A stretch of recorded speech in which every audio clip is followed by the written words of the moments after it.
ছেলের জন্মদিন পালন করলাম পরিবারের সবাইকে নিয়ে এই পাম অ্যাকোয়া রিসোর্ট অ্যান্ড স্পাতে। পাম অ্যাকোয়া রিসোর্ট অ্যান্ড স্পায়ের এটা সেকেন্ড ভিডিও। প্রথম ভিডিও এই রিসর্টের সমস্ত কিছু ডিটেলস আমি দিয়েছিলাম, শুধুমাত্র ফুড সেকশন বাদ দিয়ে। এই ভিডিওতে ফুড সেকশন ব্যাপারে সমস্ত কিছুই বলবো তোমাদেরকে। পরিবারের সবাইকে নিয়ে একটা ভালো সময় কাটানোর জন্য আগে থেকে এই রিসর্টে একটা রুম ও প্রি ডিসাইড কিছু খাবার সিলেক্টেড করে বুকিং করে নিয়েছিলাম এই পাম অ্যাকোয়া রিসর্টে। পরিবারের সবাইকে নিয়ে জন্মদিন পালন করতে গিয়ে আমার যা এক্সপিরিয়েন্স হলো, আমার মনে হয় তোমাদেরকেও হলো পরিবারদেরকে নিয়ে একবার হলো কোনো এক জায়গায় যাওয়া ঘোরা আমার মতে বেস্ট এক্সপিরিয়েন্স হবে। দেখবে, আশা করি নিজের তো ভালো লাগবেই, বাবা মা ফ্যামিলি সবারও খুবই ভালো লাগবে সেই দিনটাকে। আমাদের খাবারের লিস্টে প্রথমেই ছিল স্ন্যাক্সে চিকেন পকোড়া ও পনির পকোড়া। সত্যি বলতে দুটো খাবারই খুবই সুস্বাদু ছিল আর একদম নরম। আর চিকেন ও পনিরের পরিমাণটাও যথেষ্ট ভালো ছিল। আর সবার খুবই ভালো লেগেছে এই স্ন্যাক্স দুটি। আমরা এখানে টোটাল 18 জনের বুক করে গিয়েছিলাম। আর আমাদের একটা নির্দিষ্ট প্লেট ফিক্স ছিল, তো তার মধ্যে এই খাবারগুলি ছিল। আর প্রত্যেকটা খাবারই আমাদেরকে আনলিমিটেডই দেওয়া হয়েছিল, কোনো লিমিট ছিল না। যতক্ষণ সবাই চেয়ে গেছে ততক্ষণ পর্যন্তই স্ন্যাক্স দিয়ে গেছে। এখানে ঘুরতে এসে বাচ্চারা তো এনজয় করেছে, তার সাথে সাথে আমাদের যে বড়রা ছিল, বাবা বলো, জ্যাঠা বলো, মা বলো, সবাই ছোট হয়ে গেছে। কারণ এখানে এসে সবাই খুবই এনজয় করেছে। পুরো ভিডিওটা দেখলে বুঝতেই পারবে পরিবারের খুশিটা কত ইম্পর্টেন্ট একটা জায়গায় ঘুরতে গেলে। প্রায় অনেক বছর পরেই এখানে বোর্ডিং এর মজা নিল বাড়ির সবাইরা। এতে সবাই খুশি। আর ভিডিওতে দেখতেই পাচ্ছ এখানে সেফটি গিয়ারসও রাখা আছে, যাতে যারা সাঁতার জানে না বা কিছু হয়ে গেল অ্যাটলিস্ট ডুবে না যায়, তার জন্য সেফটি মাস্ট।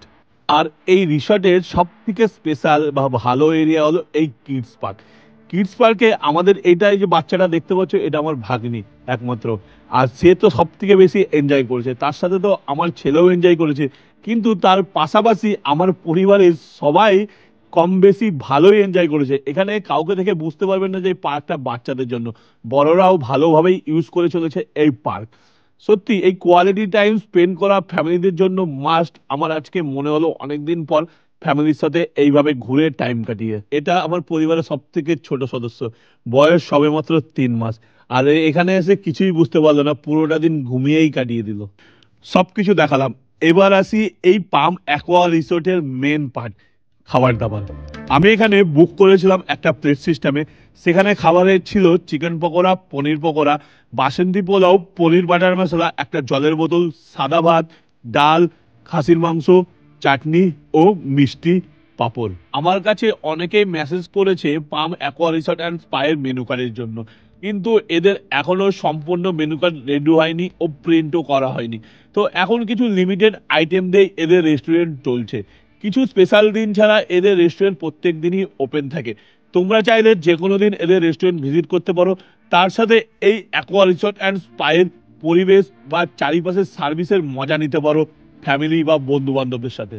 এখানকার খাবার দাবার, পনির বাটার মশলা বলো বা বাসন্তী পোলাও বা খাসির মাংস, প্রত্যেকটা খাবারই ছিল খুবই সুস্বাদু, একদম বেস্ট কোয়ালিটি।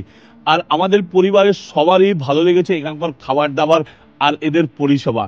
তোমরা চাইলে যে কোনো দিন আসতেও পারো নিজের ইচ্ছা মতো বুকিং করে, যে কোনো দিন স্পেশাল সেলিব্রেটও করতে পারো অগ্রিম প্লেট সিস্টেম বুকিং করে বা নর্মাল রেস্টুরেন্ট মেনু খাবার হিসাবে। সবকিছুই ভালো লাগবে আশা করি এখানকার। আর এখনো পর্যন্ত যারা যারা এই পাম অ্যাকোয়া রিসর্ট অ্যান্ড স্পায়ের প্রথম পার্ট ভিডিও দেখেনি, যেখানে পাম অ্যাকোয়া রিসর্ট স্পায়ের সম্পূর্ণ কিছু ডিটেলসে দেওয়া আছে, তারা নিচে ক্যাপশনে লিঙ্ক দেওয়া থাকলে অবশ্যই দেখে নেবেন। আর